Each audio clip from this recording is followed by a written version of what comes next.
सिकंदर की तरह। ठीक है, जब वो बचपन में था ना तो एक ज्योतिषी के पास गया था हाथ दिखवाने के लिए। किसके पास गया?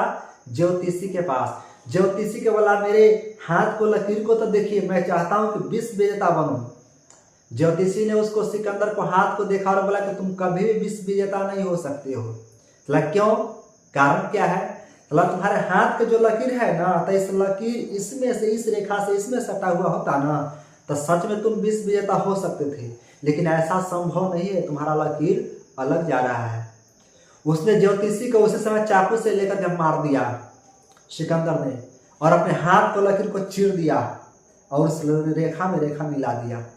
चले गए। उसके बाद सियाना हुआ सिकंदर अपने पिता को हमेशा बार बार कहता था कि पिताजी मैं विश्व विजेता बनना चाहता हूँ। उसका पिताजी भी कहता था बच्चा उच्चा है जो मर जाता से बोल देता है विश्व पर विजय पाना इतना संभव थोड़ी ना है, कोई हो सकता है विश्व पर विजय कर लेना, ये कोई खेल नहीं है। और सोचा बच्चा के मुंह है कुछ ही बोल देता है। लेकिन सिकंदर का यह सपना था कि जब तक मैं विश्व विजेता नहीं बनूंगा तब तक मैं किसी स्त्री को मुख नहीं देखूंगा और स्त्री के कभी करीब में नहीं जाऊंगा। इसी के लिए कहा जाता है कि जिस आदमी का जितना बड़ा लक्ष्य होता है ना, उतना स्त्री से दूर रहना चाहिए। ठीक है, सिकंदर ने बहुत सारे राजाओं को पराजित किया, विश्व के बहुत सारे राजाओं को हराया उसने, और सोचा कि भारत के राजाओं को हराना है और विश्व विजेता बनना है। जैसे ही यूनान से वो भारत पर आक्रमण करने के लिए चला तो जंगल से होकर के गुजर रहा था। रास्ते से एक जंगल जो होता है ना, उसी जंगल से एक लड़की निकलकर उस सेना के पीछे पीछे जाने लगा। कुछ दूर जाने के बाद में है सिकंदर ने अपने सेनापति सेल्यूकस निकेटर से पूछा, सेल्यूकस हमारे सेना के पीछे एक लड़की बहुत देर से आ रही है, पूछो जाकर के उसका मकसद क्या है, उसका नीति क्या है, कहीं अगर पता चले कि हमारा दुश्मन है तो उसी समय धड़ से अलग कर देना गर्दन को। सेल्यूकस ने कहा जी महाराज, मैं अभी जाता हूं और उसे पता करके आता हूं कि लड़की कौन है और हमारे सेना के पीछे क्यों लगी हुई है। सेल्यूकस निकेटर ने गया उस लड़की के पास, बोला ऐ लड़की, बे बता के मेरे सेना के पीछे पीछे क्यों जा रही हो, तुम्हारा मकसद क्या है। वो लड़की ने जवाब दिया, ये पहले बताइए कि सिकंदर आप ही है। सेल्यूकस निकेटर ने बोला नहीं, मैं सिकंदर का महान सेनापति सेल्यूकस निकेटर हूं। तो लड़की ने बोला, अमचा चमचा से हम बात नहीं करते हैं, जा करके अपने महाराज सिकंदर के भेजो, मुझे उससे बात करना है। उस समय हुआ क्या, उसको तो अपना तरह मुंह हो गया और सोचा कि लड़के तो डायरेक्टर सिकंदर के बुला रहे, हम क्या करें। उस समय ने सेल्यूकस निकेटर वहां से रिटर्न होकर के आया। सेल्यूकस निकेटर ने सिकंदर को बोला, महाराज वो आपको बुला रही है। ठीक है, ताली मार मार के नैना कहता है आप जाइए, आप ही उसे समझिए क्या है। तो काहे नहीं मार दिया उसको, तुमको काट देना चाहिए गर्दन। हम तुमको पता ना है कि जब तक हम पूरा विश्व को नहीं जीत लेंगे तब तक हम किसी लड़की को मुख नहीं देखेंगे। और कौन लड़की आकर के बोल रही है जब मतलब हम सिकंदर से मिलना चाहते हैं, तुमको पता है कि हम किसी से मिलते ही नहीं है, कोई भी लड़की से हम नहीं मिल सकते हैं।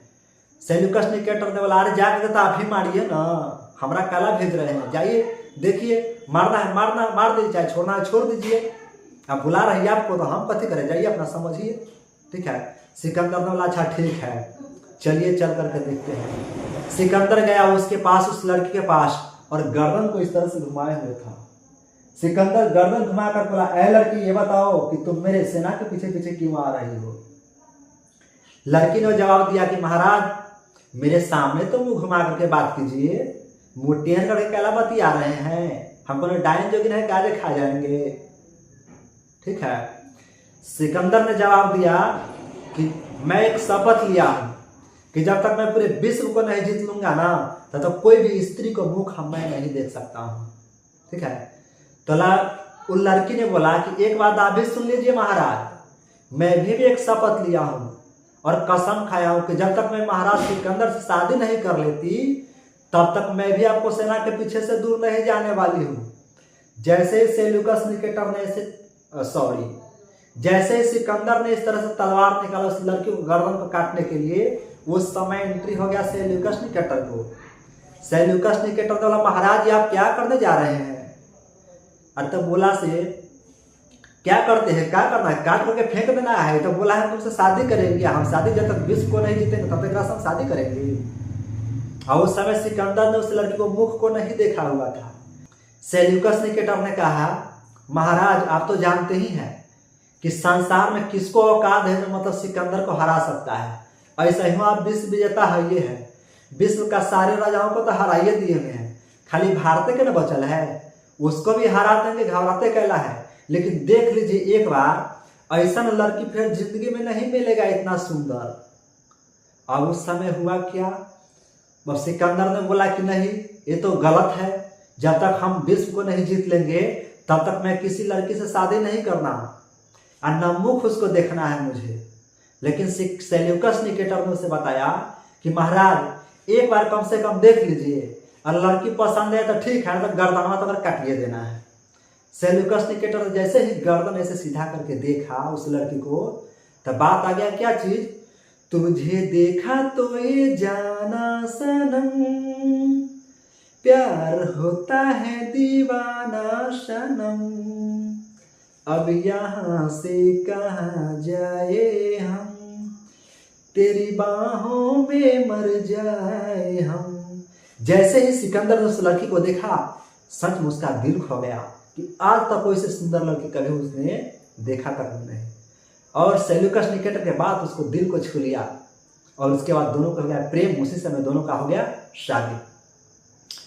शादी करने के बाद जब दोनों ने आया इंडिया में, भारत में आने के बाद उत्तर पश्चिम, ठीक है, यानी कि पश्चिम दक्षिण के जितने राजाओं थे भारत के, सारे राजाओं को उसने पराजित किया, सबको पराजित किया।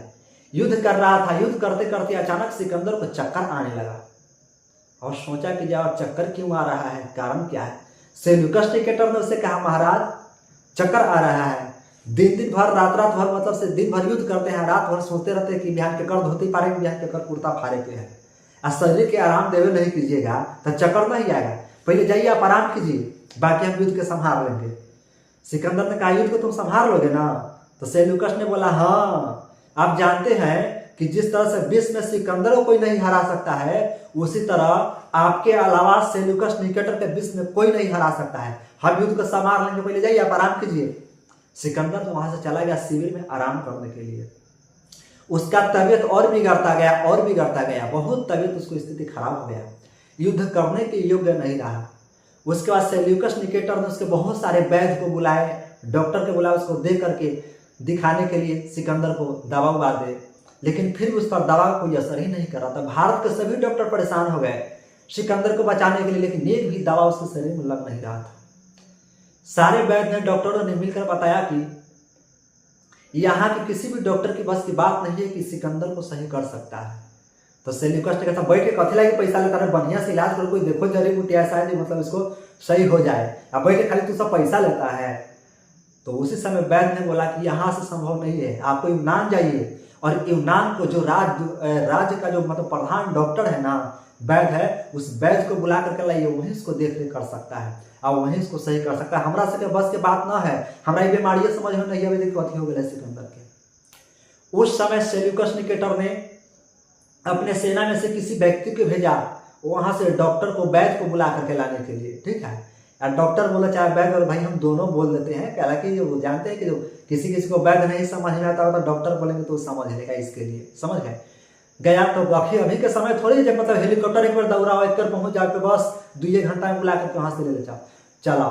पहले के समय में होता था, लोग घोड़ा से जाता था, धीरे धीरे गया और धीरे धीरे उधर जाता था, तब तक और सिकंदर की स्थिति खराब। जब वहां से वैद्य जी जब यहाँ पर आए, सिकंदर को चेहरा देखते ही पहचान गया कि इसे शरीर में जहर भरा है। और सिकंदर से पूछा, महाराज ये बताइए कि आपको जहर कौन देता है। अब वो कहता है, अरे हमारा जहर कौन देगा, अरे जहर तो हमको कोई नहीं देता है। तो ये पहले बताइए कि हम तो जानते हैं कि जो सेल्यूकस निकेटर आपका दोस्त है सेनापति, वो कभी भी आपको इस तरह से धोखा नहीं देता है। दूसरा कौन आदमी है जो आपको जीवन में आ गया, तो कौन आदमी, हमारा पत्नी है। तो अच्छा, चुपके से आप शादी कर लिया, हमको सबको बताएबो नहीं किया, भोजन नहीं खिलाए। अरे तो वो सिकंदर वाला हम यहाँ युद्ध करने के लिए आए, हम जीतने के लिए आए हैं, तो भोज कहाँ से खिलाए। ये पहले छोड़ो, पहले हमको इलाज करो। तो इलाज करना आपको संभव नहीं है, कोई भी डॉक्टर आपको नहीं बचा सकता है। तो काहे रे, थोड़ा से आपको कोई ना कोई जहर दे रही है, और जहर दे रहा है वो हो सकता है मतलब जो पत्नी आपको है, तो शायद लगता है कि वही आपको जहर दे रही है। तो ए सिकंदर बोला ए वो हमको पत्नी है, इतना हमसे प्यार करती है, हमको जहर काहे देगी रे? तो बोलता है अच्छा ये बताइए कि सबसे ज्यादा भरोसा उस पर है ना? तो बोला हाँ पूरा भरोसा है। तब बोलिए कि पत्नी पर और सेल्यूकस निकेटर पर शक करने के लिए कहा जाएगा था किसको पर कीजिएगा? तो सिकंदर ने बोला सेल्यूकस निकेटर पर किया नहीं जा सकता है क्योंकि वो तो बचपन से उसको साथ में रहता है, तो लड़कियों पर किया जा सकता है जो उसको पत्नी है। तो उस समय ने उबैद जी ने बोला कि ऐसे कीजिए, आज रात को ही पता चल जाए कि आपको जहर कौन देता है। तो अच्छा ठीक है, तो क्या करना पड़ेगा जल्दी से बताओ। मन में उसको खुद बुद्धि पड़ा हुआ था, रखा हुआ था जो कितना जल्दी हम जाने कि हमारा क्या पड़ा हुआ है। तो ऐसे कीजिए, जब आप सोने के लिए जाइएगा ना तो अपने पत्नी को कहिएगा कि बहुत जोर से मुझे प्यास लगी है, पानी ला करके देने के लिए। उस समय तुमको पता चलेगा कि वो क्या क्या करते हैं, किस तरह से पानी लाती है। लेकिन एक बात महाराज ध्यान में रखिएगा। सिकंदर ने बोला हाँ हाँ कौन बात को ध्यान में रखेंगे? लोटा होना चाहिए लेकिन उसमें पानी नहीं होना चाहिए। बाल्टी बर्तन कोई भी हो लेकिन उसमें पानी बिल्कुल नहीं होना चाहिए। कुआं के पास बाल्टी भी होना चाहिए, लोटा भी होना चाहिए, लेकिन वहां पर रसरी नहीं होना चाहिए पानी निकालने के लिए। तब देखिएगा जो लड़की क्या करती है। उसके बाद में सिकंदर ने उसी तरह से किया। 12-1 रात बजा, उसको लड़की को बोली अपने पत्नी को मुझे बहुत जोर से प्यास लगी, मुझे गला सूख रहा है, मुझे पानी पिलाओ। लड़की ने हर जगह जगह वो पानी खोजी, मतलब सिकंदर के पत्नी ने जो नागिन थी ना, हर जगह जगह है ना वो पानी खोजी, लेकिन पानी वहां पर कहीं नहीं मिला। बाल्टी में देखा तो बाल्टी खाली, लोटा में देखा तो लोटा खाली, जितना सारा बर्तन सब खाली। अब कुआं के पास वो लड़की गई तो वहां पर रस्सी भी नहीं जो रस्सी से पकड़ खींच लेगी। आ सिकंदर का पीछे पीछे घूम घूम के देखा जाई कथी कथी करई है। अब कोई उपाय नहीं सूझा उसे, उस लड़की को पानी लेने के लिए, मतलब नगिनिया के, ठीक है ना। तब क्या किया, वो लोटा को अपने सांप जो होता है ना, तो सांप को जो पूंछ होता है तो उस पूंछ सांप का आधा रूप धारण कर लिया, मतलब नाक पुरुष महिला का, और लड़की का आधा शरीर था। आधा शरीर जो था ना तो सांप का था। अब सांप का शरीर आधा था, आधा लड़की का। तो जो पूंछ वाला भाग है उस भाग से लोटा को लपेटा, लपेट करके एक बार सूर को पानी में, सूर के कहते हैं पूंछ को पानी में डुबाया, और वहां से पानी से सीधे आराम से निकाल लिया, और फिर लड़की का रूप धारण कर लिया, और लड़की का रूप धारण करके गया सिकंदर को पानी देने। सिकंदर तो समझ गया जो सच में कि मैं नागिन हूँ। और बताइए कि अगर इस तरह से कोई आदमी के साथ होगा तो क्या होगा? उस समय चित्त तो बेहोश हो जाएगा। और किसी को पता चले कि पत्नी नागिन है, आधा औरत है और आधा नागिन है, और बन जाएगा सामने में, तो उस समय क्या रिएक्शन होगा? उसी समय दांत चियार देगा। हाँ, उसी प्रकार सिकंदर ने उसको समझ गया कि हम तो नागिन से शादी कर लिए हैं, हमारा जिंदगी तो अब बचा नहीं सकता। शारीरिक संबंध बनाया उसके साथ, नागिन के साथ, सारे शरीर में जहर फैला हुआ था, वही जहर का रिएक्शन हुआ, इसका ब्लड उसके ब्लड में सब होता है ना, डीएनए से मैच किया, जिस कारण से इसका ये हाल पड़ गया, तबीयत खराब हो गया। अब उसके बाद हुआ क्या, सिकंदर से पूछा ये पहले बताओ कि मैंने तेरा क्या बिगाड़ा था जो तुमने मुझे इस तरह से मार ही दिया। वो लड़की ने बोला कि देखिए महाराज अब जान गए हैं, लड़कियों को घास करने वाली थोड़ी थी, बहुत जानकार थी, बहुत होशियार, इतना होशियार कि उसका ऐसा होशियार होना मुश्किल था। अखंता के लड़के से देखिएगा ना तो अधिकांश 50% घुटने में दिमाग होता है, लेकिन वो बहुत समझदार थे, समझ लीजिए महाराज क्या कहना चाहता है। उस समय महाराज बोला बताओ कि मैंने तेरा क्या बिगाड़ा था जो तुमने हमारा जिंदगी को तबाह कर दिया, बर्बाद कर दिया और मुझे मार दिया इस तरह से। लड़के ने बोला देखिए महाराज ये तो विधि का विधान था, लिखा हुआ था। मैंने जिस समय भगवान को तपस्या कर रही थी तो उस समय भगवान ने खुश होकर के इच्छाधारी होने का वरदान दिया, और उस समय हम बोले कि इच्छाधारी तो ठीक है हम हो गए, लेकिन हमारा पति कौन बनेगा? उस युग हमको पति चाहिए ना। तो उस समय भगवान ने उससे बोला कि तुम्हारे पति होने योग्य एक ही व्यक्ति है जिसका नाम है सिकंदर, जो विश्व का विजेता होने के लिए वो सपना देख रहा है, लेकिन तुम्हारे ही हाथों से उसको मौत होना है। जाओ तुम उनसे शादी करो और तुम भी उसको मौत का कारण बनेंगे। उस समय सिकंदर समझ गया कि मतलब हमारा सपना अधूरा रह गया। जैसे ही सिकंदर ने तलवार निकाला उस लड़की को गर्दन को काटने के लिए, वो लड़की ने बोला महाराज आप इतने बड़े योद्धा हैं, इतने बड़े राजा हैं, आप अपने हाथों से अगर किसी अगर औरत को गाला काटिएगा तो इससे आपको बदनामी होगा। ये लाइए नहीं इतना कम आप ही करते, हम जी करके करेंगे क्या, हमारा तो काम हो गया। वो लड़की ने तलवार सिकंदर से ले लिया, अपने गर्दन को काट कर गिरा दिया नीचे। उस समय दौड़ते आया सेल्यूकस निकेटर, बोला महाराज जी आप क्या कर दिए? तो मारा ससुरा दो यहाँ तो ठीक है कर दे। सिकंदर ने कहा सेल्यूकस निकेटर के तू ही ना बोला था उस दिन देखे के लिए, मतलब से देखिए महाराज बहुते सुंदर है, आज देखो तो ये लड़की आज हमारे मौत के कारण बना हुआ है, ऐसे का राज हम मरने जा रहे हैं। ससुराल से दिमाग में काम नहीं करता है, मतलब बताया आज उसको हम मुंह न देखे रहते तो आज हमारी नौबत आता। उसके बाद क्या किया यहाँ से सिकंदर ने अब सोचा कि चलो यूनान, अब उस समय वैद्य के साथ लेकर के वैद्य को बोला से चलिए अब इलाज कीजिए। तो वैद्य जी बोला से मैं तुमको बचा नहीं सकता, लेकिन हाँ कुछ दिन के लिए मैं बचा सकता हूँ, लेकिन आपको मृत्यु तो तय है। तो चलिए यूनान चलते हैं। भारत से जब जाने लगा तो जहां जहां शिविर में रुकते थे हर जगह जगह पर अपनी जीवनी लिखा करते थे। मैंने किताब पढ़ा था इतिहास नामक किताब, जिस किताब का नाम है डीएन गाइडेंस, ठीक है ना, ध्यान रखिएगा डीएन गाइडेंस, ठीक है ना। डीएन गाइडेंस नाम का जो किताब है ना, इस किताब में मैंने पढ़ा था जिस समय यूपीएससी की तैयारी करने के लिए मैंने किताब को लिया था। इसी किताब में इसका जीवनी लिखा हुआ है, सिकंदर खुद अपने हाथ से इसको लिखे हुए हैं। इस किताब में बताया हुआ, कभी पढ़िएगा मौका मिलेगा तो।